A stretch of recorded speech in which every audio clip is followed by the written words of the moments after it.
There is a difference between a bad church experience and a bad church.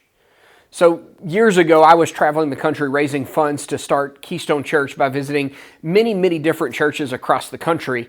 There was a weekend that I found myself needing to be at a meeting during the beginning of the week, but not having a service that Sunday morning. So one of the denomination leaders thought that he may have a solution for this problem for me, and he wanted to know if he could call a friend of his and ask if I could be at their church on that Sunday. When he made that call and it was confirmed that I could go to share our vision with this church, I was handed the phone to talk to this pastor. I introduced myself and thanked him for considering this. This was the first time that I had met him, and he said to me, "We would love to have you come this Sunday and preach both of our services." I was caught off guard. 2 services? Oh, sure. The pastor informed me that they had about 300 people at each service, and I was going to see this as a great opportunity in sharing our vision, and we could probably raise a lot of money for what we planned on doing here at Keystone Church. So the next morning, we arrived at a beautiful, freshly built sanctuary. We walked into this large, empty building.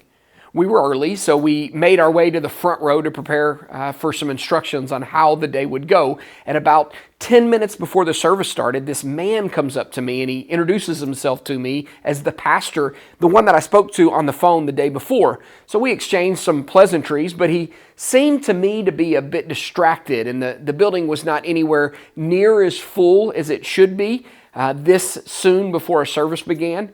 I assumed the pastor probably could sense my confusion, so he said to me, "Let me explain why there are not many people here today. I know I told you that we would have about 300 people for each service, but this Sunday is going to be a little bit sparse. You see, there's a guy that has threatened to come in and shoot me while I'm preaching." I said, "I'm sorry, what?"